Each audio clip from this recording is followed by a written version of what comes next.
Hello అండి, this is Bhavani's voice. ఈరోజు ఈ వీడియోలో చికెన్ మసాలా వడ ఎలా తయారు చేయాలో చూద్దాం. మనం చేయబోయే చికెన్ మసాలా వడ కోసం ఒక 2 బంగాళదుంపలు కూడా తీసుకుంటే టేస్ట్ బాగుంటుంది. ఈ రకంగా సన్నగా తురుముకోవాలి.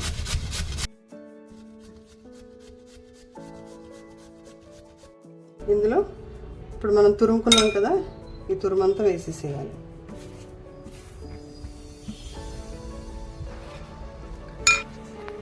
ఒక స్పూన్ ధనియాల పొడి, అలాగే 1 స్పూన్ జీలకర్ర పొడి, 1 స్పూన్ అల్లం వెల్లుల్లి పేస్ట్,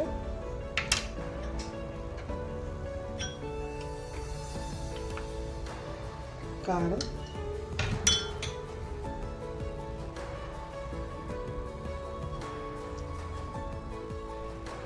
1 స్పూన్ చిల్లీ ఫ్లేక్స్,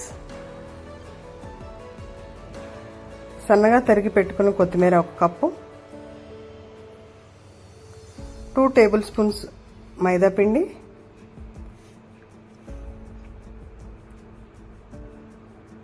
అదేవిధంగా 1 స్పూన్ గరం మసాలా వేసుకొని 2 స్పూన్ల ఉప్పు, ఇవన్నీ బాగా మిక్స్ చేసుకోవాలి. ఇందులో బాగా కలిసేలా మిక్స్ చేసుకొని ఒక 5 మినిట్స్ పక్కన పెట్టుకోవాలి.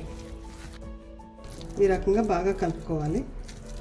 వీటిని స్నాక్స్ లాగా తినొచ్చు, లేదంటే రసంతో పాటు, లేదంటే పప్పుచారు పెట్టుకొని సండే రోజు మన మీల్ని కంప్లీట్ చేసేసుకోవచ్చు. మీద కళాయి పెట్టుకొని ఇలా ఆయిల్ వేసుకోవాలి. ఆయిల్ పెద్దగా వేసుకొని అవసరం లేదు, ఎందుకంటే ఈ ఆయిల్ మళ్ళీ వేస్ట్ అయిపోతుంది కదా, అంటే వేరే వెజ్ ఐటమ్స్కి వాడుకోకుండా అవుతుంది కదా, అందుకని కొంచెమే వేసుకోవాలి. కావాలంటే మళ్ళీ వేసుకోవచ్చు.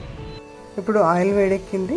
ఈ ఆయిల్లో ఏం చేద్దామంటే, మనం ముందుగా ప్రిపేర్ చేసుకుని పెట్టుకున్నాం కదా మసాలా మిక్సర్, చికెన్ ఇంకా మసాలా మిక్సర్ అంతా కూడాను, ఇదంతా కూడా చిన్న చిన్న వడల్లాగా చేసుకుని ఇలా ఆయిల్లో వేసుకోవాలి.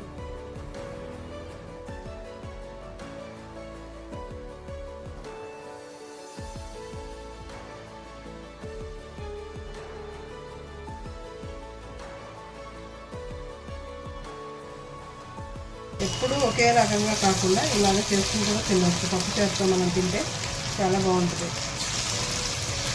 ఈ రకంగా 2 వైపులా కాలేటట్టు డీప్ ఫ్రై చేసుకోవాలి. చూసారు కదా, చక్కగా వేగిపోయిన మన చికెన్ మసాలా వడ. పొటాటో కాంబినేషన్లో ఈ వడలు చాలా బాగుంటాయండి. అండ్ మనం పొటాటో తురుముకొని వేసుకున్నాం కదా, క్రిస్పీగా చాలా టేస్టీగా ఉంటాయి అన్నమాట.